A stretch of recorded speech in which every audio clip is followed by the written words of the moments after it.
Neil Ross here, and it's time to get altered and get geeky on Altered Geek with Steve Megatron.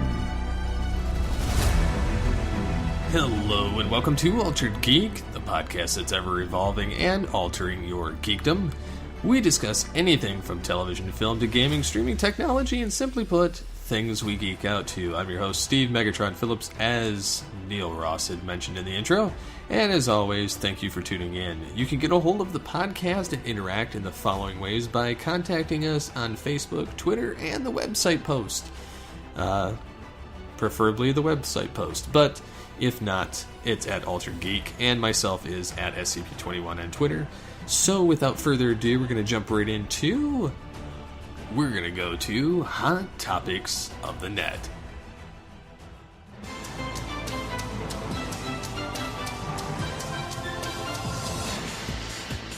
So, on Hot Topics of the Net, there's only a couple of articles that I thought were worth mentioning. One of them is Twitter is planning to remove the like tool in a bid to improve the quote-unquote quality of debate.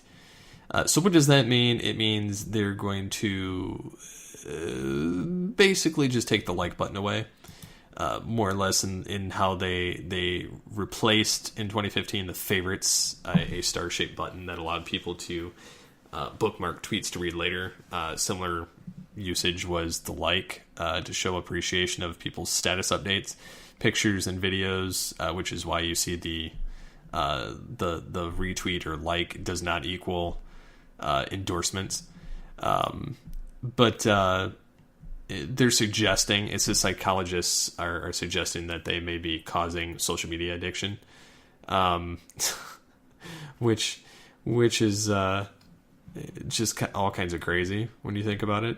But it's kind of an odd movement to take that away.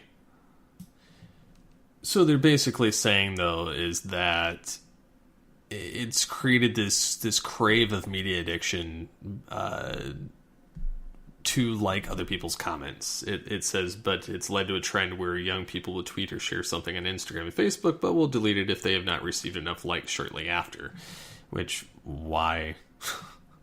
But it goes on to mention how there's no specific timeline for the changes or particularly planned changes to discuss, but they're experimenting and considering numerous possible changes with an eye toward ensuring incentivizing the right behaviors to drive healthy conversation. So, they're trying to create all these basically healthier places by reducing echo chambers and cracking down on misinformation and all this other, which really has nothing to do with it.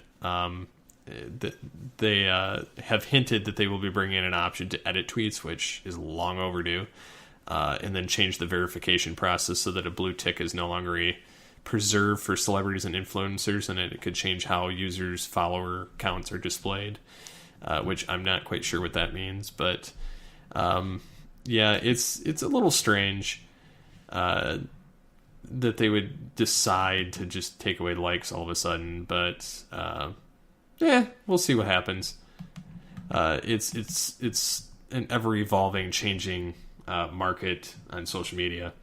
So the other thing is, which I wasn't aware of, but Lucasfilm deleted the fan area, the fan collecting and podcasting site section from StarWars.com, which had like the fan news and blog sites area. Which Lucasfilm has had, a long history of working very closely with the fan community. From the early days of like internet and social media and everything else, because as far back as I can remember, things were on there about it, and I remember when like Troops was a thing, and all those little fan films and whatnot. But they've completely removed this section from the website, which is where they listed news sites and collecting sites and podcasts. And it's completely gone, which I think is a little bit odd to do. But this is in its place. They have this statement where the sites were previously listed. This is Lucasfilm Limited strives to foster an inclusive, diverse, and safe environment for our fans. We ask the same of our fan community. Fan organizations, websites, blogs, clubs, podcasts, social media accounts, etc. are not owned, endorsed, sponsored, controlled, or in any way affiliated with Lucasfilm or the Walt Disney Company, and do not necessarily reflect the views or opinions of Lucasfilm Limited, the Walt Disney Company, or any of their affiliates, and no warranty expressed or implied is made regarding accuracy, adequacy, completeness, legality, reliability, or usefulness of any information. Please see terms of our use agreements and privacy policies, blah, blah, blah, blah, blah. Yeah, so it's also worth noting that fan organizations like the 501st and other things are still listed. So yeah, it says that basically, many fan and collecting sites were proud to be listed there as fans get news and updates on various things from these, or just talk Star Wars. It's rather unfortunate that this has happened, but a lot of the toxicity surrounding The Last Jedi hit and the anger associated with it created this stigma between Star Wars and the fandom. And so, in turn, Star Wars, because a lot of YouTube channels, some that were listed on that page, have turned into a very hateful and damaging place to discuss Star Wars. So rather than have to vet all of these different places that are listed, they just were like, you know what? It can all go away. So yeah, it sucks, but it's rather unfortunate. And to be honest, like the Star Trek fandom has always gotten shafted in that department, especially recently with the fan films, and then anything that has to do with Trek in general. Like they don't really want any ties with any third party Trek organizations, and so like not even fan clubs, like there's nothing official, and so like Star Wars is kind of distancing themselves, doing the same exact thing. And while it's unfortunate, it's just a company covering their butt, which is kind of what happens nowadays. And then the other thing is CBS has decided, in their infinite wisdom, for their All Access app, to launch an ad-supported ET Live, Entertainment Tonight Live, which is its latest streaming entry, because they're kind of doubling down on their exclusive content for CBS All Access. So this new iteration of ET Live will have a different set and on-air talent roster from the Mothership syndicated show, a mainstay for nearly 4 decades. So the new streaming service is available via Apple TV, Amazon Fire TV, Android, and iOS devices. So anyways, they're going to have more distribution partners later, but I guess they had some new teaser of it over the summer for investors and greenlit it, and so it's going to be on All Access and Showtime and whatnot. So we'll see how it goes. I kind of think that having a 24-hour kind of run thing is kind of odd, but I guess they didn't feel like we got enough ET information, so they're going to turn it into its own thing. So yeah, there's that. I have no idea who any of the people are on it. I just thought it was kind of interesting that it's still a thing, or trying to do something in that realm anyhow. And then of course, there's the news that YouTube's head of music warns that the European Union's Article 13 is detrimental to remixes and fan videos. I guess Lyra Cohen is the most recent YouTube executive to speak out about it, stating that their controversial copyright directive and the effect it will have on the music industry or community. They said that, let me be clear, we understand and support the intent of Article 13. We need effective ways for copyright holders to protect their content, but we believe that the current proposal will create severe unintended consequences for the whole industry. We still have a couple of weeks to work toward a better final version of the law. The music industry should really pay attention to these unintended consequences. The system that largely contributes to their success is at risk of major change in the European Union. because Article 13 is a heftier copyright filter that will make it difficult for creators to borrow content and remix it, unlike current safe harbor rules that put the onus of copyright infringement on the creator of the video. The EU's new copyright directive would make YouTube solely responsible for ensuring copyright protected material wasn't infringed upon. So the creator community and the company itself would be hit pretty hard by the directive if it's voted in this upcoming January. I could see that this getting very bad repercussions for fair use purposes. It's going to come down to the point where nothing is able to be used anymore unless you create it yourself, and then even then it's going to be they're going to really screw people is what it's going to come down to. Like, I get it. Like, they want the music industry and the people associated with it to make their money, and they should be able to make their money. That being said, they're saying that like Paul McCartney and more than 1,300 other members of the recording arts community published an open letter asking the EU to back the proposed changes to the directive. Saying we need an internet that is fair and sustainable for all, but today some user upload content platforms refuse to compensate artists and all music creators fairly for their work while they exploit it for their own profit. Which, that would be like me uploading like Metallica song on my YouTube channel and trying to monetize it. Like, yeah, that I could get. But I guess YouTube also launched a standalone website dedicated to informing people about this whole situation.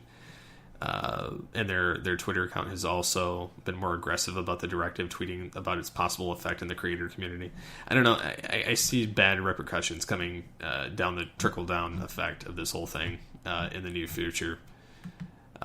So I guess we'll see. We'll see how it goes. So without further ado, going to jump over to the feature presentation with myself and Mike Boothninja Powers.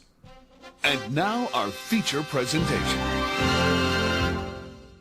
Hello and welcome to Altered Geek. I'm your host, Steve Megatron Phillips, and returning is Mike Boothninja Powers. Hello. Glad He's to back. be back. I am. And if at all possible, I think I can. I'm in a spot right now where I can make it a recurring thing if need be. Or if our listeners would like that, especially given that I do not work on Wednesday, Thursday, or Friday, so I can record on Tuesday, Wednesday, or Thursday. Nice. So yeah, that's my availability for the time being, at least through November. So I don't know how many other episodes I can show up on. There's always pre-recording. There is that. So yeah, we can see where it goes. But I've been looking forward to. I think you asked me last week, so I've been kind of looking forward to this.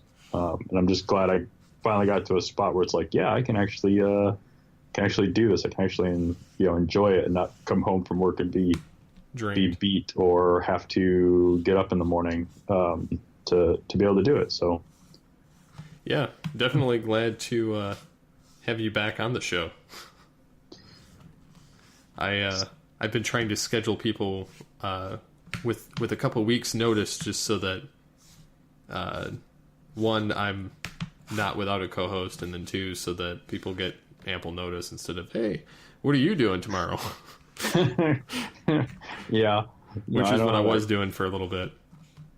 Yeah, sometimes flying by your seat of your pants with a podcast can be kind of fun. I know when I did mine, I had set co-hosts, but we never knew what we were talking about when we sat down and hit the record button. That's as much winging it as we did. That's almost what we did with myself and DJ Valentine from Simplistic Reviews. Okay. He and I had scheduled a call weeks in advance, and then we go to sit down and converse, and I literally, like, the episode starts off with him for that segment of the show, just us talking like, hello, and he's like, hey. And it was literally from the minute we picked up the call, and then it just kind of spitballed from there to all the other directions that it went. Yeah. Those can be the best, especially if you can make them work into an episode where someone actually introduces everybody. Yeah, and it did. It was a lot of fun because we were just kind of screwed around doing... Because like they do a lot of scripted podcast skits. Okay. And I've been as of late, like a recurring character voice on some of the skits. And so I was like, that would be kind of fun to talk about. Well, that's cool. Yeah. So I've done like Scotty over on from Star Trek because they redid the Wrath of Khan where Spock dies, and they played a clip of Blade Runner that they redid on their own. I wasn't in that, but it was quite hilarious to listen to because they just started having the replicant at the end of the movie. I forget the actor's name, but they had him just kind of saying all kinds of just random weird stuff. And the guy that was doing the voice just sounded real authentic, but it sounded so absurd. Was he doing? Sorry, was he doing Harrison Ford? No, he was doing the replicant from the original Blade Runner. Okay. At the end, I can't remember the guy's name, but he was the replicant. Blade Runner is one of those movies that I've seen, but I don't think I've seen the movie that everyone's like over the moon about. I'm not a big fan of the series, so I don't remember that movie too well. So I watched it just before seeing 2049.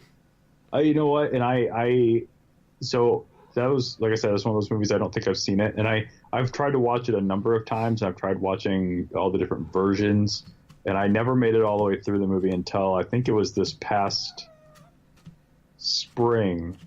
Right before 2049 came out on home video, I watched, I think it was the director's cut of Blade Runner, and still, like, I'm not saying it, and not saying that the movie is in any way bad, and I definitely did get what it did for the genre and for cinema as a whole.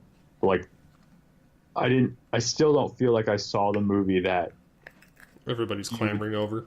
That everyone's like hyped over, and I don't feel like, or not hyped over, but everyone, clamoring over, and I don't feel like I've seen the movie that is like when someone shows you a picture of Blade Runner, like I don't feel like I saw those scenes. Like I that's the best way I can explain it. It's just that I don't think I saw the movie that everyone else did, which is probably the same way. Another way of saying that the movie didn't impact me the way it did other people, but just like with certain video game franchises, like I said, I totally get what it did for cinema and for the genre. So I don't think it was a bad movie. It's just I didn't get it. I guess is one of the best ways I can think to describe that. Yeah, I can totally get that too. I get what it did, but I can't. I can't get into it the same way that everybody else did. I actually found myself fast forwarding through. Like, I wonder if it's just because we're on the other side of it, and we've been through what came after it, so it's not like revisiting it after you've been on this side of the picket fence, if you will. Like it. While it holds its own, it's definitely like the grandfather. So you're kind of like, oh, okay, I get it. So you mean like Batman 1989, and then we get what we get now? Yeah, kinda. And I mean, I think I would. Part of me just really wanted to jump to the first Superman movie. What was that, 78? I think so, yeah. Okay, good. You're saying I think so I don't feel so bad about taking a guess at Superman 78. But it's kind of like you like I understand that movie. Like I get the appeal of that movie and seeing that movie for like the first time. But we're all like superhero movies that I've seen came out post that. So I don't see it as and I saw all these other movies before I saw that. And I did see, I remember seeing Superman like as a kid, but I don't remember it that fondly. You know, it didn't. I probably wasn't paying attention to cinema in the same way then. Because like, do you know the movie The Neverending Story? Yep. Okay, you probably know this then. That movie is only 90 minutes long, but when I was a kid, that movie literally never ended. Yep. So like, it's that kind of like you have this whole warped perception of reality, and there's a number of movies I haven't gone back to revisit. And Superman being one of those. And I don't think I've seen the 89 Batman in 18 years. The last time I watched it was when we recorded the M-Wire episode. And I'm not saying like you couldn't go back and enjoy those movies, but like I said, I think, you know, like I've been saying, we're on the other side of what those movies did. And we've been reveling in that. And so it's for me, especially for me, the type of person that I am, it's hard for me to go back and watch those things and appreciate them the way that somebody would have if he had watched them, you know, like when it's like trying to show someone Iron Man that just saw Avengers or like Infinity War. Mm-hmm. Like Iron Man might not be viewed the same way. Like it doesn't make it a bad movie. Just might not. It just doesn't resonate the same way. Yeah, it's not like It's not like when we went to go. I feel like the way that people feel about Superman in '78, or like maybe even to a lesser, more extent, maybe even the '89 Batman, is the way that some of us felt going in and watching Iron Man in 2008. Yeah, We're like, I can see that. This is amazing, and then it's like, you know, we're in it. We're in that cycle that if we were to show our kids these movies, they're not going to get it because they're going to be watching literal superheroes on screen someday. You know, like if things keep going the way that they are with special effects and whatnot. So, yeah, just something. I can definitely see that though. So yeah, you were doing voice work. Yeah, I did some stuff for them. Between that and they had like for their 100th episode they wanted like an announcer to do like a fake award ceremony type thing, and I did a really warped version of Casey Kasem. Okay. And did that, and then they were doing you know, like Disney bought all these extra companies, and so they were joking on the whole, you know, buying Fox and had, you know, the only way that you can make Muppets better is by mixing it with franchises. So they mixed it with Die Hard. So like John McClane is Kermit the Frog. And I did the voice for that too. So he's like, yippee-ki-yay, mother.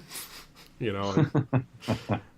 Except I did the yay type thing in the clip, and he'd stated how that was really funny, and so I did a few other things, like I did a Cobra Commander in another one, and something else, but we recorded a recent episode on Geek Responsibly. It was a crossover between their podcast and Geekcast Radio with Blanchard, and we joked that I should record Dr. Seuss books in character voices. Okay, so that's what's been going on in your Twitter feed. Yeah. So they were like, you have to do it. And so they just started throwing out book names after the recording. And I was like, okay, so I had to record Green Eggs and Ham, Redfish, Bluefish, and How the Grinch Stole Christmas. And so I chose different voices for each one, and Blanchard's like, you have to do Redfish, Bluefish as the Joker. And I was like, okay.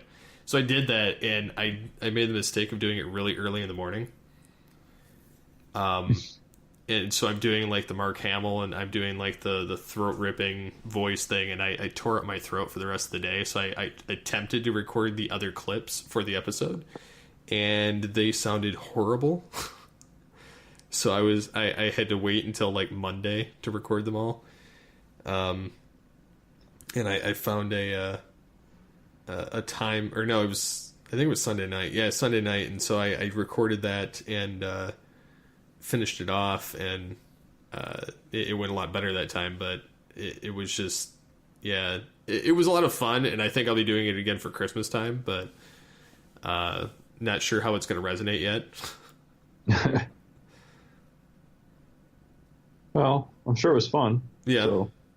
So now we're joking like behind the scenes of, you know, how it would be funny to do like basically a Patreon type show or something, or like a subscription based show that we just have a bunch of scripted content, being sarcastic, you know, kind of akin to some of the stuff that, you know, we were talking about previously of,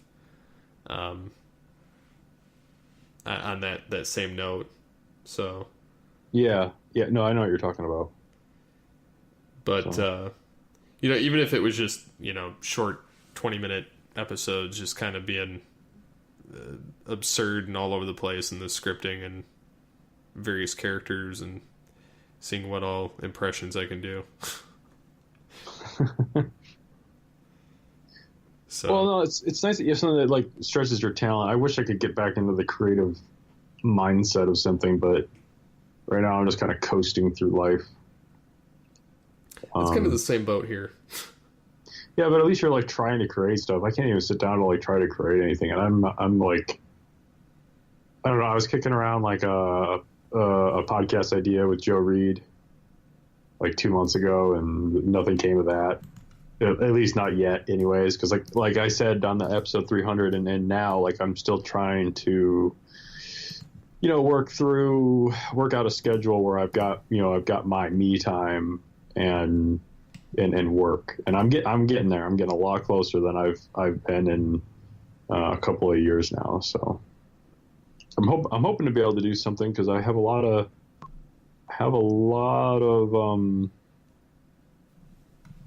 creative processing power at my disposal, and I'm not doing anything with any of it. So yeah, I can definitely relate. I've actually got my own green screen now. Saw that too. Have yet to use it.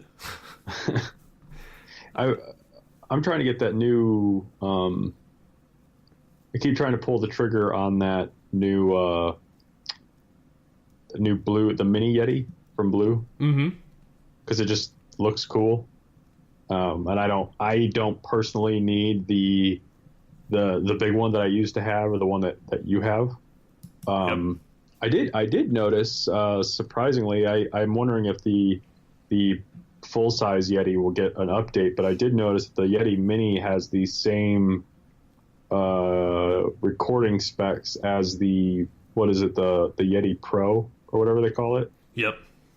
So that's pretty neat. So I'm wondering if the actual Yeti will get either upgraded or just replaced by the Mini altogether. In like a future hardware revision. But I also noticed they don't make the microphone that I use now anymore, which is the Nessie, which I like that microphone. I'm not using it now. I'm just using the microphone that's in my MacBook because, well, I'm lazy and I wanted to sit on the couch. See, but that's the difference between a PC microphone and a Mac microphone. Is the Mac microphone's actually quality? Like maybe. I mean, maybe. We haven't heard this on the other side yet, but I have recorded a couple of episodes with you using just the microphone in the Mac. So, and yet I've not noticed the difference. So,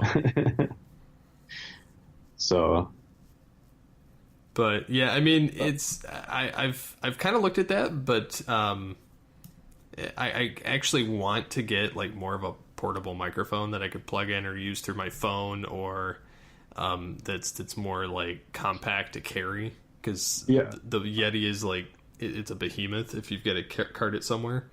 Yeah, I looked at the other one I was looking at was the Raspberry, which is their teeny tiny one for recording on the go. That was one that I was looking at. There's also, I think there's just the Raspberry was the one that I was looking at. I think that's their newest one. The Raspberry? Yeah. Yeah. I want to say that it's the newest one. And it's more of a studio microphone, basically, is kind of what they're touting it as. It's like a podcaster. They kind of tout all of their stuff as podcaster stuff now. Yeah, pretty much. Although they sell it with a software called Studio. Yep. For, $20 more. See, I would be willing to use any of that software if it again, I don't know though. I mean, I don't know if you've looked into it or not, but if it would pull in audio from other sources, or if it still all had to be local recordings, because that's like the holy grail, right? Yeah. The thing that captures, and that when I first started podcasting, GarageBand on the Mac was really good for creating podcasts because they had a lot of nifty features built into it. Where if I started if you went into an instant message chat and you started like a phone call, like a VoIP call through their instant messenger, and then you launch GarageBand, you click record, it would put everybody on that group chat into their own track in GarageBand, like automatically. It's just like, hey, you're recording from, or you're doing this thing in messages. Do you want to record this? And you say yes, and there goes like however many people you have. There goes 6 tracks, and everyone's got their own thing. And I've never been able to recapture that. The best I've been able to do is here's all the incoming audio from Skype. And then record mine on a separate track. That's the best I've been able to get. So, yeah, I'm using Adobe Audition for the most part, and I use like MP3 Skype recorder. And if the funny thing is if you record it in stereo mode, it actually separates people onto different tracks. Which I didn't know to begin with. Most of the time I do it on mono just because I don't want to mess with trying to normalize everything onto one line for headphone purposes. Right. But it's an option that I can use if I so choose. Yeah, as far as like some of the microphones, like I've looked at some of the portable ones. They have like the Mikey Digital, which only works with iPhone. Yep. Which I wish it worked with Android. The funny thing is my Yeti, I can plug that into my Android phone and use it. Yeah. Even though they say that they don't support Android, if you take any of the ones that plug into that micro USB port and then have a adapter that can convert the other end into what you need it for your phone, it will you can use it as a recording microphone, and your phone automatically chooses it. I think the other one I was looking at was the Snowflake. I've looked at that one in the past. Just tiny and portable. Yeah, it's tiny and portable. The Yeti Nano is portable. The Raspberry is portable, and then the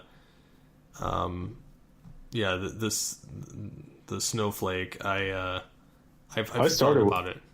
I started with the Snowball. Oh, the Snowflake. Yeah, no, the Snowflake's cool. I started with the Snowball. That was my first blue mic. My friends call it the thermal detonator. Because it looks like one. Yes, it does. So. Yeah, I'd like to get my hands on the. If I ever had to replace it, my Yeti, I would probably either get the Yeti Nano or I would get the Raspberry. Yeah, I have to look more into that Raspberry. Although like I said, I think the Nano looks cute. I like what it looks like. So I like that it's more compact. It's just shorter, and it doesn't have like the same aesthetic to it. it looks like you could probably use the Raspberry with any phone you wanted. Yeah, any of the ones that have the micro USB plug on them, you can Yeah. Okay. you can pretty much use it on your device, and that's kind of the whole thing with it that I would want to use it for. It looks like though, I'm trying to read on the Raspberry, but it looks like it has the USB-C plug-in on the side almost. I don't know though. I don't know yet either.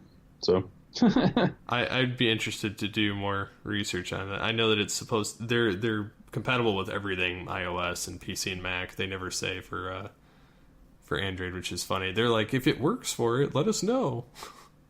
yeah, I'm like, I'll be sure to do that.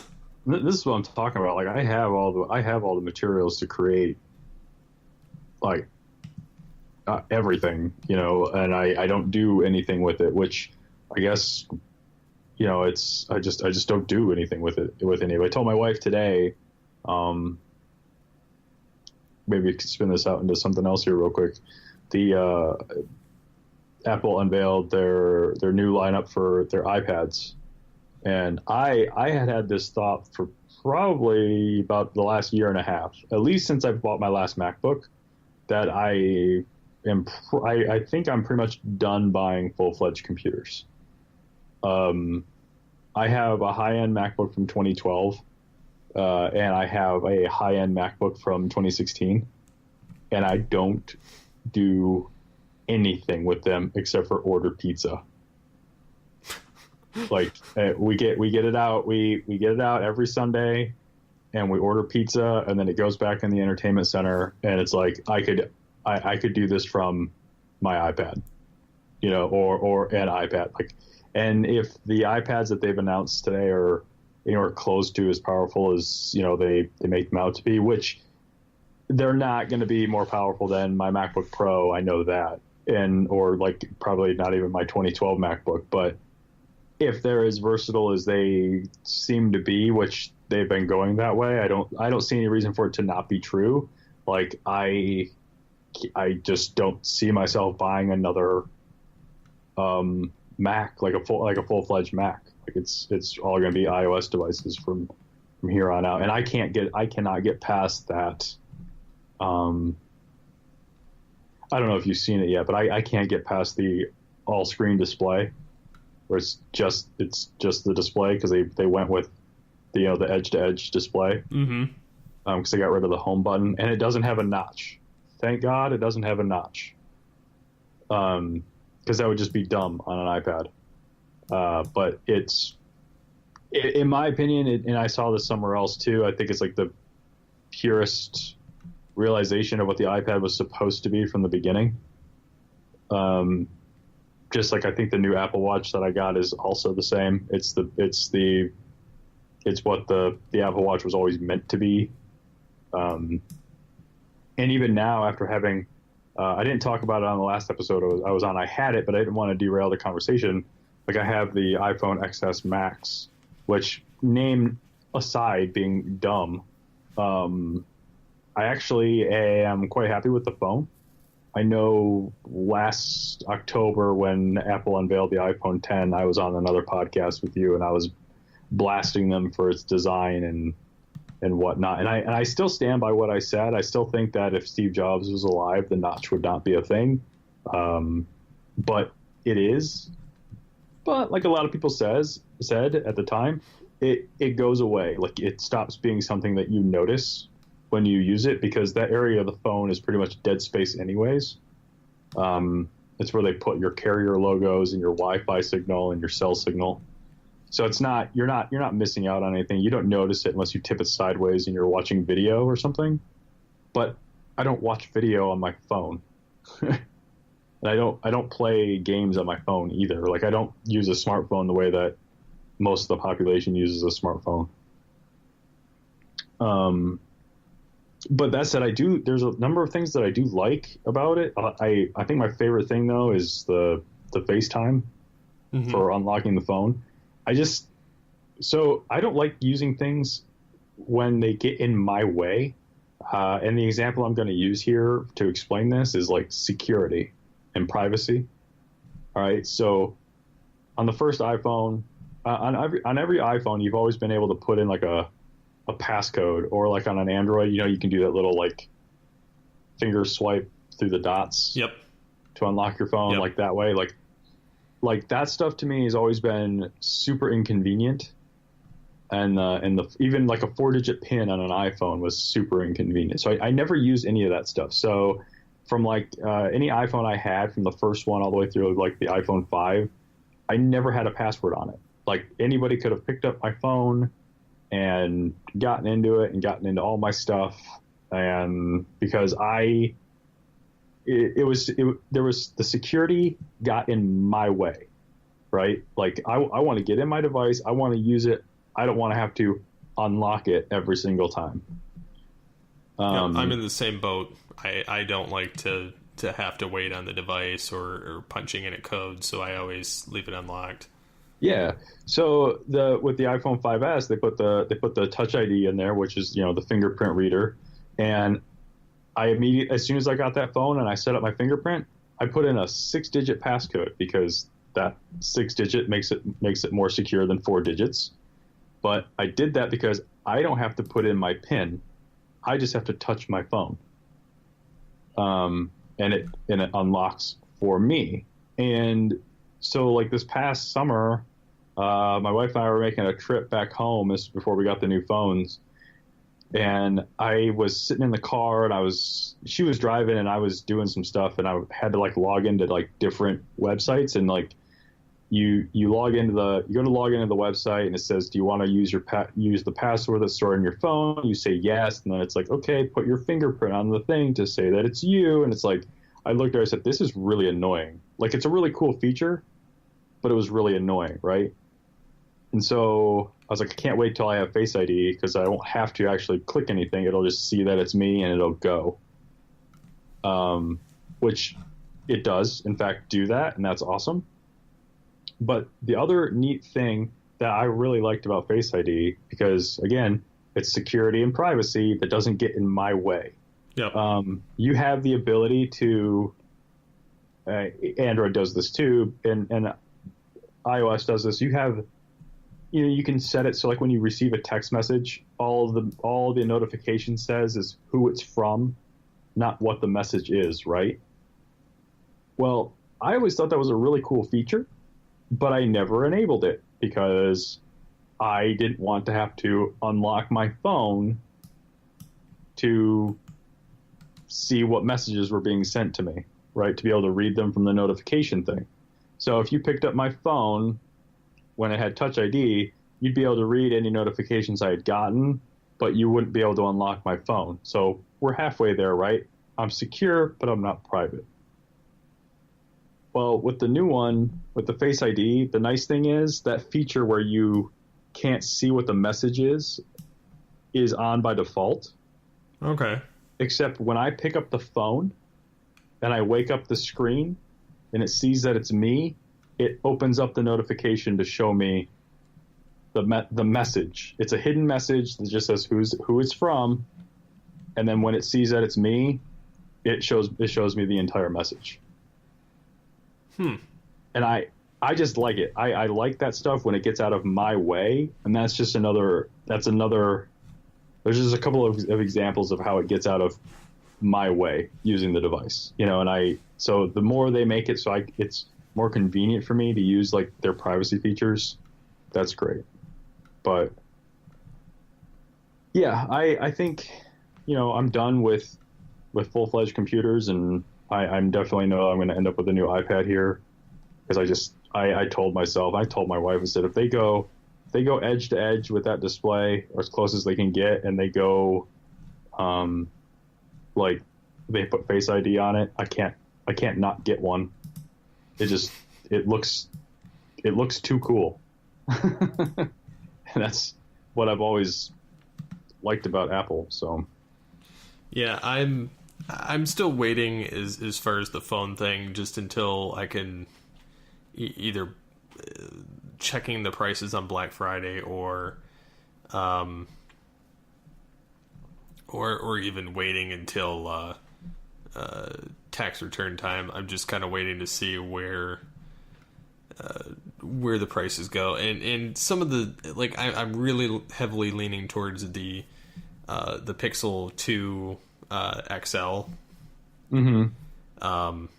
Because not only would that be a significant upgrade from where I'm at right now, from Galaxy S5, 16 gig of RAM and 2 gig or 2 gig of RAM and 16 gig flash memory, to 4 gig of RAM and 64 gig of memory, and an octa-core instead of a quad.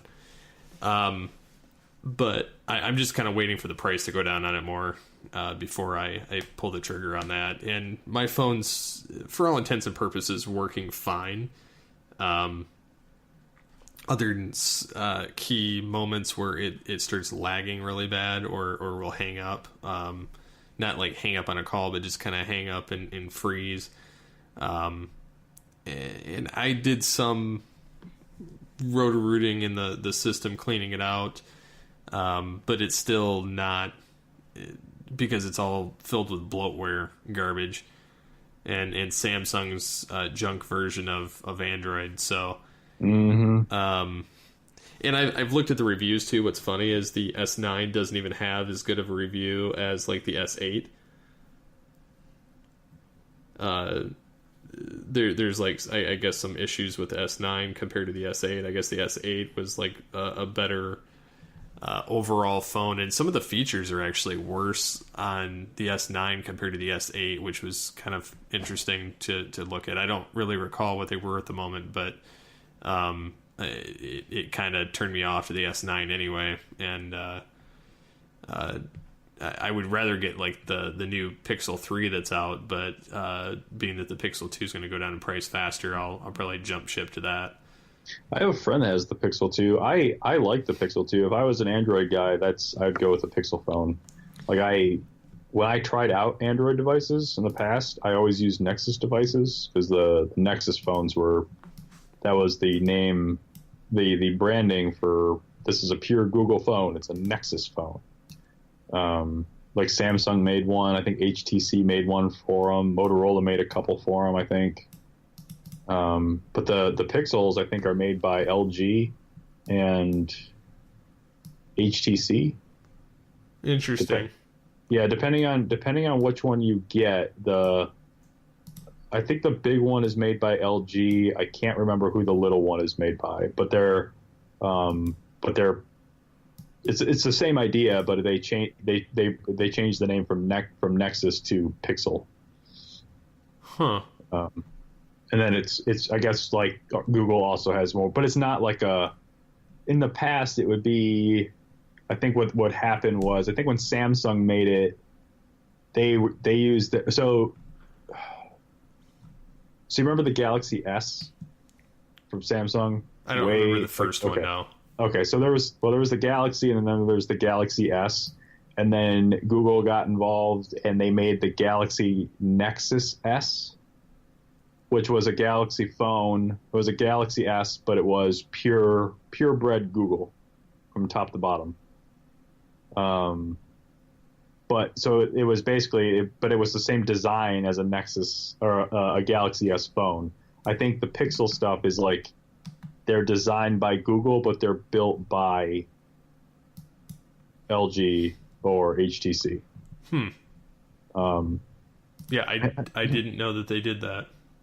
If I'm getting that wrong, I don't know if any of the listeners would know. If I'm getting that wrong, I know LG makes the big one. I don't know who makes the little one. But no, that's what I would do. I have a friend that has one. I like it. I think the squeeze it to do different features is kind of weird, but that's whatever. You don't have to use it. Maybe it's really cool. I have no idea. Yeah, I'm not like totally familiar with all the features on it, but I know that overall that it's supposed to take better pictures than any of the Galaxy phones. It's supposed to run leaner, faster. There's just a lot more going on with the device compared to a Galaxy phone. So, it doesn't, like you said, it doesn't have the bloatware, the overhead. Yeah, which that's the major concern, because I honestly cannot stand that. All that crap that's on the phone, and that's honestly, like, if I could root the phone because it doesn't run correctly anyway, I would. But there's no like good way of doing that. Right. So, yeah, it's kind of one of those things. But yeah, I've been looking at it, kind of pricing everything out, kind of waiting to see what happens. I know that with the Pixel 3 being out now, the 2 is going to start dropping in price, and then it'll make it in my price range. Well, I'm excited to see what when you're able to pick one up, what you think of it. I know cell phone topics are probably very boring for the listeners to talk about, but I actually like talking about them. And I am an unapologetic Apple fanboy, but I will call them on their BS if I actually can. If I can see it, which I don't drink the Kool-Aid. I'm an Apple fanboy that hasn't tasted the Kool-Aid. And I will be the first one to say that I don't think they've been as good as they were when Steve was around, but that's just my opinion. No, I agree with you. Like, he had he kind of had more going on in the fact that he was all about how it looked and how it functioned, and they're not really. Yeah, I saw there was a comment on one of the websites I read about the new iPads, and they said that Apple now has 28 different models of iPads, and the follow-up comment was, Jobs must be rolling in his grave. And I completely agree with that. So, and it, to be fair, though, it's not 28. I don't know if you consider them different, right? I feel like what they did is they took all the different models, and I think there's I don't know. I don't want to do the math on it, but whatever it is, you times it by 6, was it? So that would be like 4. No, maybe there's like 24 different models or something like that of iPads. So yeah, there's 6 different iPads, but each one has up to like 6 different configurations. So, because you can get them with like Wi-Fi, or you can get them with cellular or without cellular, and then of course there's 3 different storage sizes for each one. Which, depending on how you wanna, if you wanna go with semantics, yes, that makes it a completely different iPad. But see, that's the thing too. Is Steve Jobs wasn't really about like having 50 different. No, he wasn't. It was, this is it. This is what we've got, and you're gonna love it, or you're gonna hate it. But this is what we've got. But he was in favor of the smaller phone, but I got to admit, I like the larger. I like the plus size phone. It took me forever. It took me quite a while to get up there in the screen sizes. Like I went from the 5S to just the regular 6. Like, I didn't go with the plus size phone until I think I did the 6 and the 6S as a standard size phone, and I didn't go to the big one until the iPhone 7 is when I went to the big one.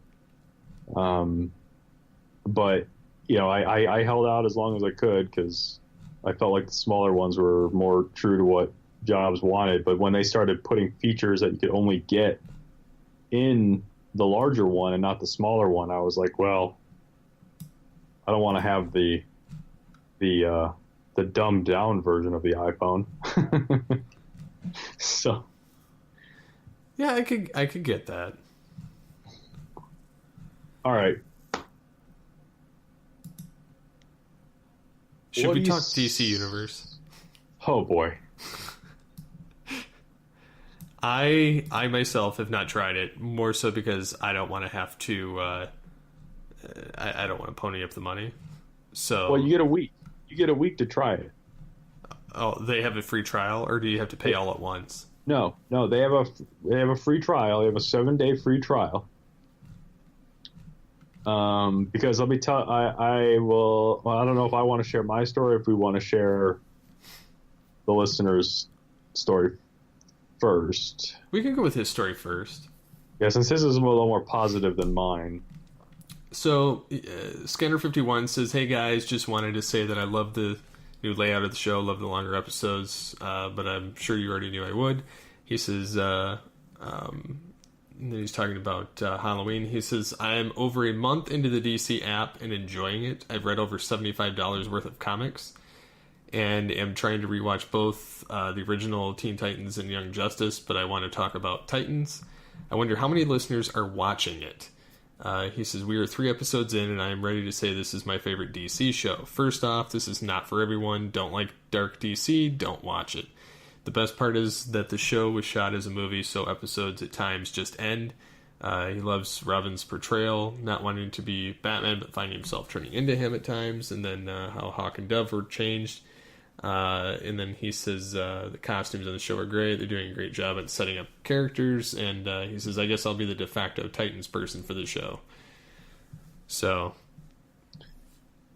Okay, first of all, let me just say I love the original Teen Titans. I love Young Justice. I want to watch the Titans TV series. I've heard a mixed bag, but I generally don't go all in on what other people have to say about something, especially when I have the ability to check it out for myself. So with that said, my wife and I don't know if I'll catch any flack from you, Steve. I didn't catch any flack from anyone on Twitter about it. In fact, I got one positive remark about it. My wife and I were in Dallas about a week and a half ago for a wedding. And, you know, when we go, we don't have TV in the house. So like when we go away somewhere and we end up staying like in a hotel, what usually ends up on screen at night, you know, when we're in bed, is we put on Cartoon Network. And when we woke up in the morning, we put on Cartoon Network again, and they were airing. It seemed like Cartoon Network only had 3 TV shows at this point. It was Teen Titans Go, a show called Gumball, and there was a third one, but I can't remember the name of it right now off the top of my head. But I'll say this. It might have been, what am I looking for here? It's not Florence Nightingale, Stockholm Syndrome. It may have been Stockholm Syndrome, but I and my wife, we both really started to enjoy Teen Titans Go. It may have been the fact that like one 22-minute episode is actually 2 separate episodes. And it kind of reminded us of watching YouTube, because a lot of the videos we watch on YouTube are, 10, 12 minutes. The longer ones are, 45 minutes. Mm-hmm. It may have been that, but my wife kind of found it kind of funny. The animation's a little, it's not your typical DC animation, right? But I found that the humor wasn't just, in my opinion, I don't think it's just for kids. I think there's enough going on there that if an adult is paying attention to it, or at least myself and my wife, we were paying attention, there's enough there for you to actually to get a laugh out of it. Okay. And that was awesome. And so, I told her, I said, this is based off of another show from like the early 2000s called Teen Titans. And it's the same characters, just with a little more, a slightly better art style, more along the lines of the DCAU. And the storylines were a little heavier at some points. And I asked her if she'd be interested in watching it with me, and she said yes. So I immediately set out to try to find a way to watch the original Teen Titans without having to steal it. And it's not streaming anywhere except for DC Universe. So I thought, well, DC Universe has that Titan show. They have Young Justice, which I know if I can get her to watch Teen Titans, I know she'll watch Young Justice. And I'm pretty sure she'll like that Titan show. So let's, let me try it. All right. And I've got 2 Apple TVs in the house that we use regularly. I downloaded that app. I signed up for my account, got my free week trial. That damn thing worked one night. Once. We watched 3 episodes of Teen Titans. My wife was like, I really like this show. I would like to watch more. We went to bed. We both got out of work the next day. Tried watching it the next evening. Launched the app. Crash. Okay. Launch the app again. Crash. Okay. Close the app. Restart the Apple TV. Power back up. Launch the app. Crash. Okay. All right. We'll go watch the other Apple TV. Same exact thing happens on it. We watched 3 episodes and the thing that was all we could get out of it. And I tried every single night. And I tried tweeting at, DC Universe, on Twitter to see if they would say anything with regards to troubleshooting help or anything like that. Nah. Silence. Crickets. And I was all upset to pay the $7 they wanted per month so that my wife and I could enjoy these shows. But I can't pay you $7 for a service that doesn't work. And I get that there are people out there that are using it on Chromecast and that they're reading the comics and they're getting their money's worth out of it and it's working. But to me, I'm not going DC Universe. The stuff they have on there is not worth me investing in another hardware ecosystem. Nope. And I get it. To be able to watch your stuff. If you're going to offer something on a platform, your stuff needs to work. How you cannot have this streaming stuff figured out is beyond me. YouTube has been around for what feels like forever now. Same with Netflix instant streaming. HBO has their stuff not really in line, but at least their stuff works, even if the video quality goes to crap most of the time. Hulu is good. You can't, and we have who knows how many streaming video services, like Vudu, iTunes, all that stuff. Yet DC Universe can't be bothered to make an app that actually works. Not just works on a platform that has a built-in install base of people that are actually willing to spend money.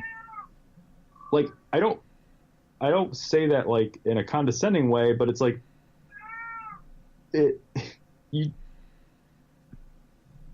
it's dumb. It shouldn't even be a thing. And if it is a thing, if I say something, if I go online right now and I say something about HBO and I at them, they're going to at me back and try to help me figure out what the problem is. For me to go on Twitter and at DC Universe and call it a dumpster fire and put in a really funny GIF of a dumpster fire and get nothing,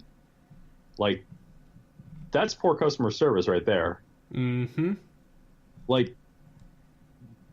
And I went online to see if there was something that people were like, oh, uninstall the app and reinstall the app. Well, I tried that a couple of times. That never worked. But you shouldn't have to do that to make something work. No, I agree. I mean, I don't want to. It's not all bad. It's just I guess it shouldn't be available on tvOS or on the Apple TV if it isn't going to work. I haven't even bothered to try. I didn't even bother to try it on my phone or my computer or my iPad because that's not why I'm signing up for it. I'm not going to sign up to watch Titans or your Teen Titans, or the animated Teen Titans, or the Young Justice, and I'm not going to watch it on my iPad or my computer. I have a TV. I have a really nice TV. make it work. So yeah, I don't understand the logic in it of why they would not get back with you. I just don't. Beyond that, I just don't understand why it doesn't work. You know, it's not. The streaming video is not rocket science. Especially when everybody's doing it. Yeah, it baffles me. But on the lighter side, I did see the Batman the animated series was on there and it was streaming. But I did not watch any of that because supposedly my Blu-ray set arrives tomorrow. So at least I will have that. I've seen the quality between the two. I've seen those comparisons. Yeah, like the opening credits. Yeah, I haven't actually, obviously not seen it because I don't actually have the Blu-rays. But really, the only thing, like, I mean, I on the one hand care, like, I do see the bad in the standard def versions. Mm-hmm. When I watch it, because it's grainy. You can tell that it's not the best quality that it could be. But for how little I pull those DVDs out, mm-hmm. for me to go out and buy the Blu-rays, it just doesn't. It's not feasible for me. See, I've never had the complete collection of it. It's one of my favorite shows. I've never had it. I'm actually kind of surprised it took them this long to put it on Blu-ray, but it's a full. I didn't even look at really what it was. I heard Batman the Animated Series on Blu-ray and immediately pre-ordered it. Like, it's a ground up restoration, right? Yeah. So yep. I couldn't not get that because like it's not, and it's like I said, it's not a double dip for me. Yeah. See, if you didn't own it already, it's a great deal. But at the same time, so when Blu-ray first came out, I had a friend. Well, he wasn't my friend. He was my sister's friend, and he told me that like I never really bought into it, but it's always been one of those things that like someone tells you and just kind of like lingers in your head every single time you think about it. He told me that animation, like it really can't look better. Like animated things, like an animated version of something on DVD wouldn't necessarily look better on Blu-ray. And to some extent, like with regards to him telling me that, I never really, it was in that phase of my life where like I'm buying everything on Blu-ray, so I'm never going to be able to see what he's talking about, right? But I did pick up the Cowboy Bebop collection on Blu-ray about a year ago, and it comes with the DVDs and it comes with Blu-rays. And the first time I sat down to watch a couple episodes, I put in the Blu-ray, and then I got my wife to actually want to watch a couple of episodes, so I just I got it out and I put a disc in, and we watched a couple episodes, and I'm like, she's watching it, she's kind of into it. I'm looking at it going, this looks really. Actually, it might have even been the first time we watched it. If I'm thinking about it now, like I'm looking at it, I'm like, this doesn't look. It didn't look how I was expecting it to look, right? It didn't look clean or sharp or pristine. Something about the image was just kind of off. And so like we watched a couple of episodes that way, and I was like, hold on a second. And I went and I opened it up. And of course, it's one of those things where, it is the DVD and Blu-ray collection, but they bill it as the Blu-ray collection. But when you open it up, they put the DVDs in the front and not the Blu-ray. So I had accidentally put in a DVD. So for the next one, I put in the Blu-ray disc, and there was a big difference in the quality from like the picture to the sound. And that was the first time I was able to make a direct comparison of, here is this thing on DVD and here it is again on Blu-ray. I haven't made any, I double dipped a lot of like DVDs to Blu-ray, but I never did direct comparisons. I just always, like, why would I, right? I bought the Blu-ray version. That's all I'm going to watch because that's going to be the best way to watch it.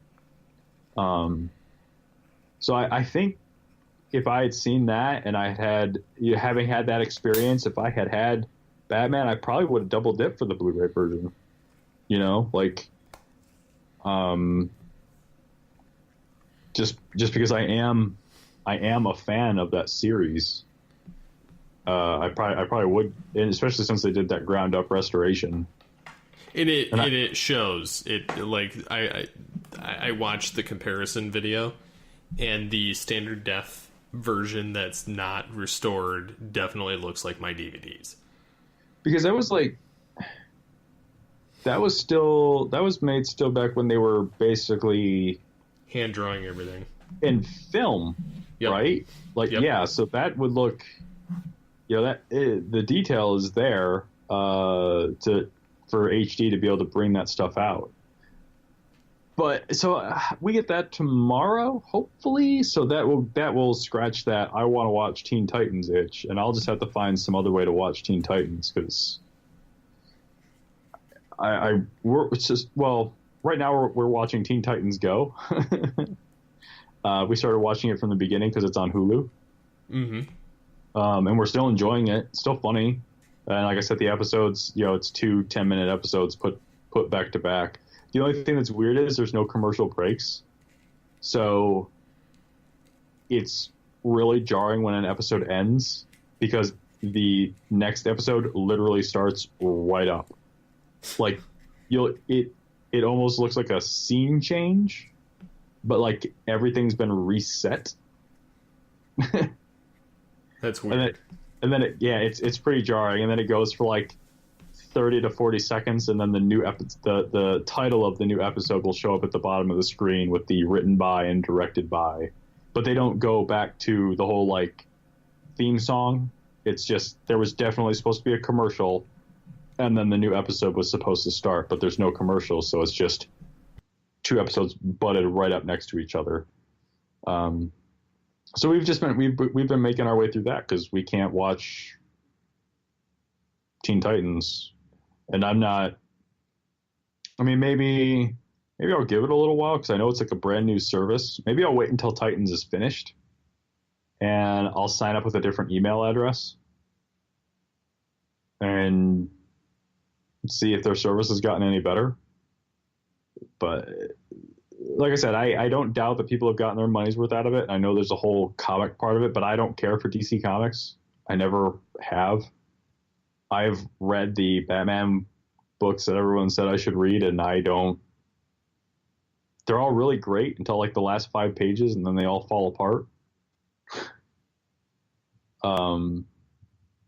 So that the comic part of it isn't really a draw for me. So like, yeah, it's not enough for me to go out and get like a Fire Stick or a Chromecast just to be able to watch these things. Like, why would I have an Apple TV? I have 2 Apple TVs. Why do I need? I don't need something else. They should just make it work. So I can definitely relate with that. So I may try it though. Well, it's a free trial. Your mileage may vary. I don't know what your streaming platform of choice is. Right now it's Hulu. What? No, like what do you use? Like, is it like what are you using? Oh, I use PCs. Okay, all right, yeah. You'll probably have better luck than I did then. I have a basically a portable computer that sits up at my entertainment center, and then most of the time I watch stuff from my second monitor when I'm playing games and everything on the other screen. So it's not going to be a big deal. And for the record, I'm 100% certain that if I tried it on my computer or my iPad or my phone, I'm 100% certain it would have worked. But that's not the point. So get your crap in line, DC. I want to pay you for your service. Yeah, he's trying to do it legit, and you're not giving him any good reasons. I want to watch Teen Titans. And you won't let me. And, it really bums me out because it was because Teen Titans was, it's early 2000s. It was right before the cusp of the widescreen revolution. Mm-hmm. Right? So I told my wife when we sat down to watch this, it's to start it, I said, I have no idea how this is going to look. Because I do remember it was back in like 2009, 2010 that I tried to watch Batman the Animated Series because my buddy had the entire series on DVD. And I tried watching them on my HD TV, and I did it because it's Batman, and I like the series, even if the first few episodes are really rough. But when we sat down to watch Teen Titans on the DC Universe app, I was like, I don't know what this is going to look like. And in my head, I flashed back to Batman the Animated Series on DVD on a HD TV. That's what I had in my head.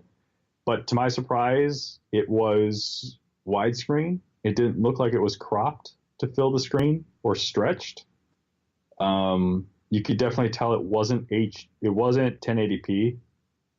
So it was definitely 720 or a lower resolution, but it was still at least 16:9, and that was a pleasant surprise.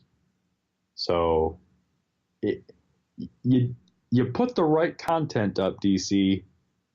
You just made a really crappy app.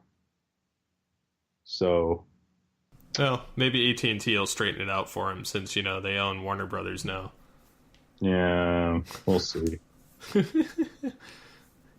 Pressing that direct TV on us. But yeah, I mean, I don't know. I'll give it a shot, and maybe the next episode I'll have a verdict on it.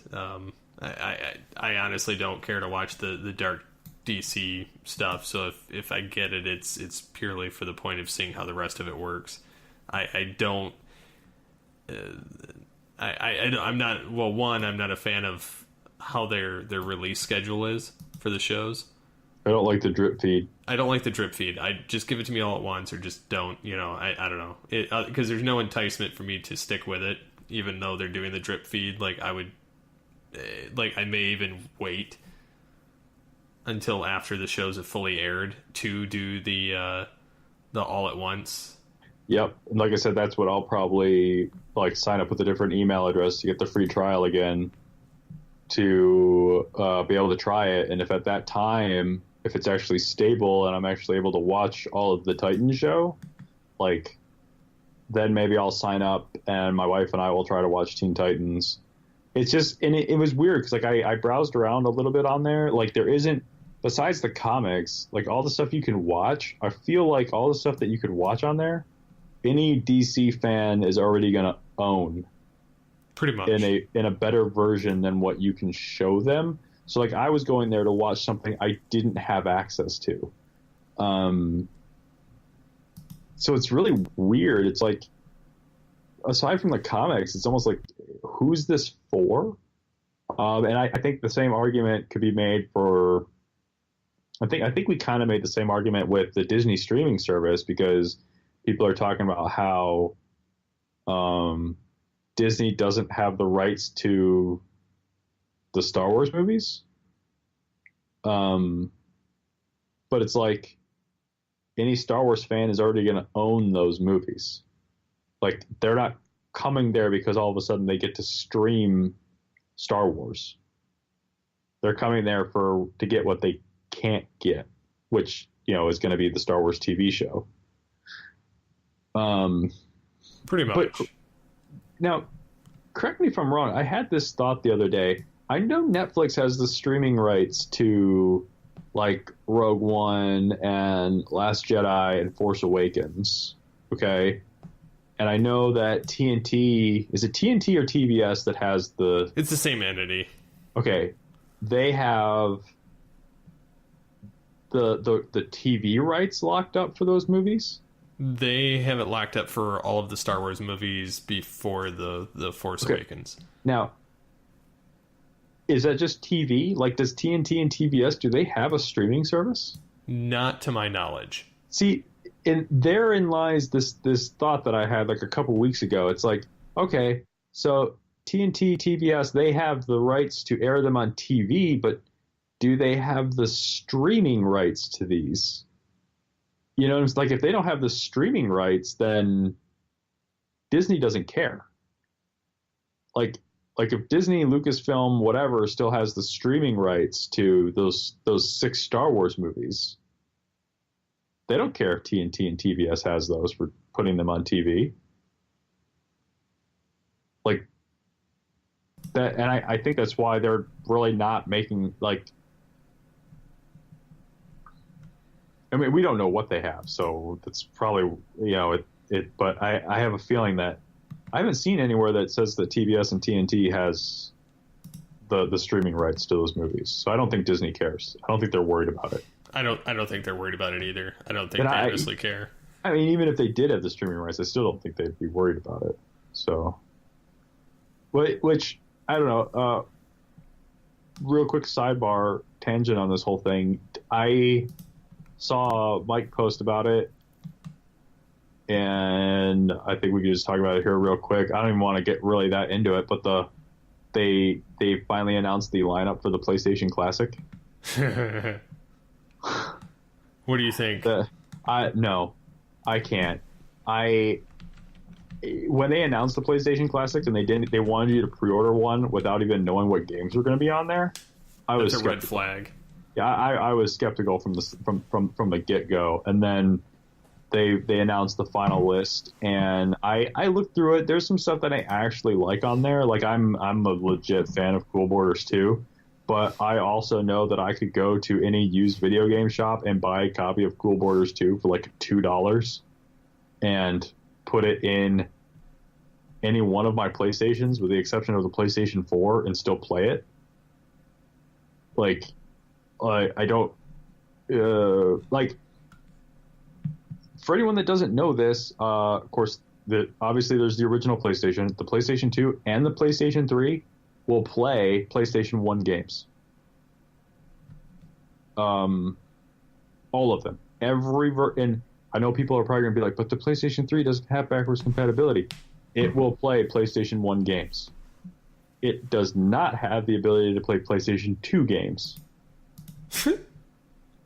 That's funny. But it will play PlayStation 1 games. So for anyone that has a PlayStation 3, if you're going out to buy a PlayStation Classic, why?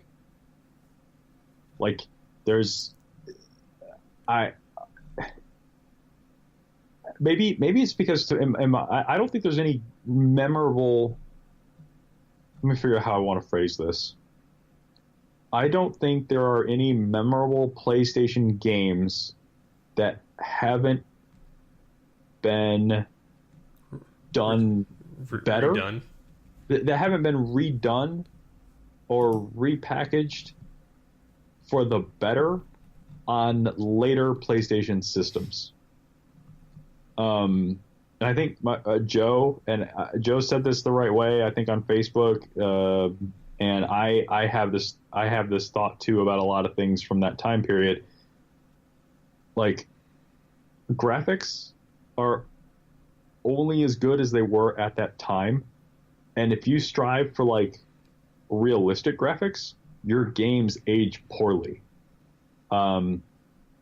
It finally dawned on me a couple of years ago the difference between graphics and art style. And by that I mean, if you go for realistic graphics, it ages really poorly, but if you go for an art style, your game is going to be playable for a long time across a lot of different eras of video gaming. There's a reason that, and I think the SNES, the 16-bit era, the 8-bit and the 16-bit era, they're treading that fine line between graphics and art style because they were almost the same thing. They were like right at that intersection. Which is why you see that renaissance right now where you have like that 16-bit art style coming back around and everyone's like, oh, this looks really cool. It makes me really nostalgic. Well, that's because that art style still looks cool, and it did then and it still does now. But if you look at like the original Gran Turismo or any game from like the PlayStation, same goes for PlayStation 2, PlayStation 3, anything that was designed to look real, your Battlefields, your Call of Duties, your Gran Turismos, your Forzas, anything that was designed that way looks like utter garbage. Because it doesn't hold up. But at the time, everyone was like, "This looks amazing."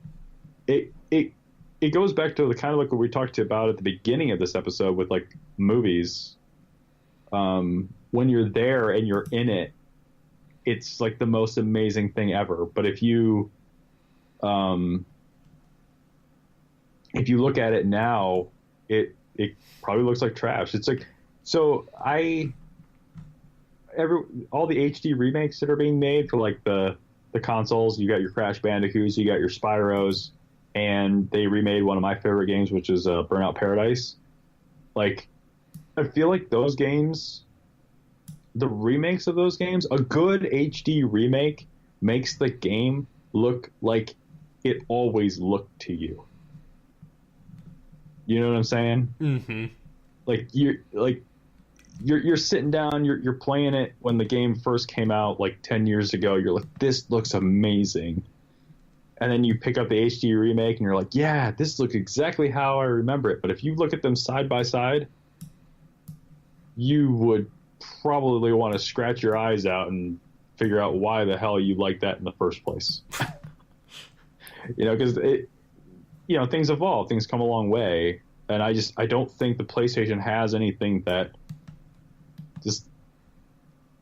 they put Final Fantasy VII on there. Awesome. I can think of like a dozen other ways to play Final Fantasy VII.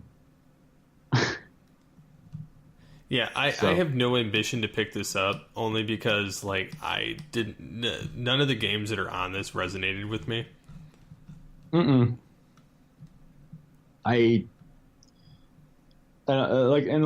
said, the minute they announced it without telling you what games, I was out at that point. Like, Nintendo did it right. They announced the console and here's the games.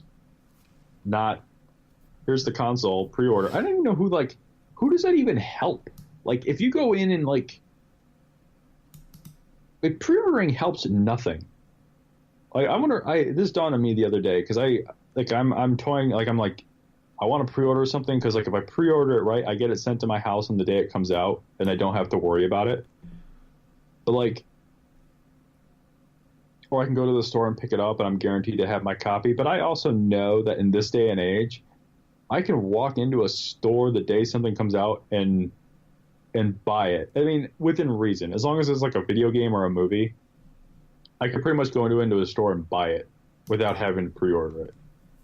Like, and what I'm about to say is really only a knock against GameStop. And the reason for that is because if you go to pre-order something at GameStop, what do they want? They want $5. Well, when I pre-ordered games from there, they wanted $5. I don't know what it is now, but they wanted you to put $5 down towards your game. You know what they did with that $5? You know what they do with that $5? Keep it. No, they put it towards your game, but you go in there, let's say you go in there 2 years before a game actually comes out and you pre-order that you put that $5 down and you pre-order it. They sit on that $5 and they get, granted it's probably not a lot, but you have to think about how many people are pre-ordering games from GameStop. They collect interest on your money. So they're sitting there just making money off of money that you've given them, and it's just going to sit with them for 2 years. And then you're going to come in and you're going to get $5 off the game that you pre-ordered, and they're still going to have all the money that they gained in interest. Now, I'm not a math guy. Like I said, it's probably not a lot. Just the way that things work, but I would imagine they probably have a way of making quite a bit of money off of the interest of you just pre-ordering a game and having it pre-ordered for 2 years. And not to mention the people that just go in and plop $60 down on a pre-order and it just sits with them, you know? And that's one of the reasons why I like Best Buy. I like Amazon. They don't take the money until it ships. So they're not trying to make money off of you by holding your money. Shoot, Amazon will even give you a better price if the price changes. Yeah, exactly. That was one of the reasons why I would pre-order stuff from Amazon, is because I would get that In fact, I got the Batman on Blu-ray set for like $80 because I pre-ordered it on Amazon, and at some point while they had it, it dropped that low. So, but like, yeah, I just don't get the whole like, and that's what Sony was doing, and I don't know who they were helping. Like, you helped GameStop, I guess. Like, people that went into GameStop and pre-ordered the damn thing and gave them the money up front, and then GameStop sits there and collects the interest on it. But like, I'm wondering what the metrics are on, like, if anyone canceled their pre-order. But nah, people probably kept it and then thinking they're going to flip it. You know? Probably. Because it won't have availability or something. But I'm out. There isn't... The PlayStation doesn't have the same game. I don't even think the PlayStation 2... I don't even think there's enough PlayStation 2 games to make me want a PlayStation 2 Classic. Because like I said, there isn't any game that hasn't been remade or redone for the better, or doesn't have a better sequel on a more recent platform. So... Yeah, I kind of agree with you on that. I'm... And the other thing that's kind of funny about this is they make you pre-order this thing, and then I like how they upgraded the controller slots for USB, and then they made the back so that it's HDMI. But the funny thing is the power cord, it doesn't come with an AC adapter. Well, okay, so I haven't really looked into it too much because I know I'm not going to get one. But that's really weird because the NES and the SNES Classic run off of a USB power cord. Like my power conditioner for my entertainment center. Yes, I have one of those, everybody. My power conditioner for my entertainment center has a USB charging port on the front of it. And when I want to play my SNES Classic, I plug it in. I don't use the little wall plug that it came with. I plug the USB cable in directly into my power conditioner, and it runs off of that. Yeah, this thing, it's got you can plug it in USB to the back for the AC adapter purposes, but like there's it doesn't come with one. Oh, so it doesn't come with a power cord? No. What? It says you're lying to me. No, it says a compatible USB AC adapter not included is required to use this console. No way. No. Yep. That's what it says right on their website. I'm on PlayStation's website right now. I'm USB AC adapter not included. See back for details. That's insane. Isn't it though?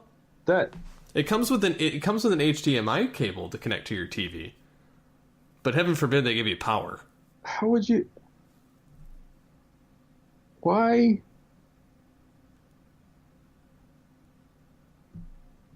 I guess I mean, okay, I get it. Oh no, I don't get why not adding one. But at the same time, I kind of get it because how many bricks do people probably have laying around their house? And like I said, this is something you could like plug into your TV and probably power it off of the USB port on your TV. In fact, I'm fairly certain you probably could. But well, okay, wait a minute. I won't blast them for this unless I'm going to put Nintendo on blast. Because one of the 3DSs didn't come with a power cable. The 2DS didn't, I don't think. There was also one of the 3DSs didn't come with a power cable too. Was it just the 2DS? I think so, because I had to get one. Okay, so we at least know it was the 2DS. So that's the same thing, and no one put Nintendo. I mean, I read about it, but what's funny is I haven't heard anything about this online. But the people that I've heard that are excited about this are probably people like me, or maybe in the same boat as you, that have these little power bricks laying all over the house. I know I can't go from one room in my house to another one without seeing one. So, oh, that's too funny. Yep. That's Yeah, I thought it was funny. So it comes with the cable. It just doesn't come with the power, the brick. Yep. Okay. Well, that's nice at least. Yeah. How idiotic. Yeah. How long are the cords? It doesn't say. Are they long enough? Okay. I would be curious to know that, just because I think that it's probably going to be not long enough, but it's hard to say without seeing it unraveled. Yeah, that's the other nice thing is I have like a long HDMI cable attached to the back of my receiver, and I plug my SNES into the front of my power conditioner, and I put it on the ottoman in front of me, so I'm not really worried about the cable length or anything like these, because the console doesn't sit under my TV. It sits on the ottoman, like within 3 feet of me. So I'm not one of those people who has to worry about how long a cable is. But no, that's too funny. That's... Dang. Now I really don't want one. Yep. I think I'll pass on that. I'm going to be looking forward to eventually when they come out with and not PlayStation, but when Nintendo comes out with a GameCube classic. I don't... Just because that was the first console I bought. Like a game, you said GameCube. GameCube. I still think about that too. Like, I don't know. I would rather just straight up have Switch remakes of like the games that I would want from the GameCube, or even the N64 for that matter. I would just want straight up Switch remakes. Like, give me a excuse me, like an HD remake of Mario 64, and give me the HD remake of the Metroid Prime games. Like, that's what I want. I don't know that I want... I don't know that I want a console. Like, because it goes back to why, I blasted the... Like, I like Mario 64. I don't think Mario 64 is a good-looking game. I did at the time because of that whole rant I went on a little bit ago, but I don't now. But I do know that I really enjoyed that game, and I would give it another chance if there was an HD remake of it. And I can say that too about Metroid Prime. Like, I tried playing it on the Wii, but that could have been the motion controls that got in my way, because I'm not a fan of motion controls. So... Yeah, I can't say I'm in the same boat. Or for motion controls, I don't really like all that. But with Metroid Prime 4 coming, I have to think there's a Metroid Prime trilogy remake coming as well. There has to be. They're leaving money on the table. I don't know how they could not do that. So. Yep. Well, I don't know if I have it in me to talk about the other things that we wanted to talk about. I don't think so either. I think we've hit a good stopping point. I'm so sorry, Dan. We were going to make an attempt, but then we ended up talking about nothing. It went all over the place, so it's fine. I tried. I feel like we made it flow a little bit. That may just me being delusional after working all day. But I feel like we did a pretty good job. Like, we went from, kind of catching up for a little bit, talking about creating things and the hardware we use to create things, and then we talked about, the phones and Apple for a little bit, and then that kind of spun off into... DC Universe Yeah, and gaming. talking about DC Universe, and that talked about classic gaming and or just old. And I think the common thread there kind of was just old versus new. For a little bit of it, because we talked about the older movies versus newer movies in the beginning, and then we talked about it with gaming and whatnot. I don't know. I feel like we made a little bit of sense with this episode, just a little bit. At the very least, it's a longer episode. Yeah. So Scanner 51 will be excited. So. Alrighty. Yes, we will. We'll have to have you back on another episode sooner rather than later. I'll be happy to come back. Maybe I can have better things to talk about. Yeah, likewise. It's been kind of crazy with work, so I'm like kind of all over the place. So, all right. So until next time, get altered, get geeky with the Altered Geeks. Bye.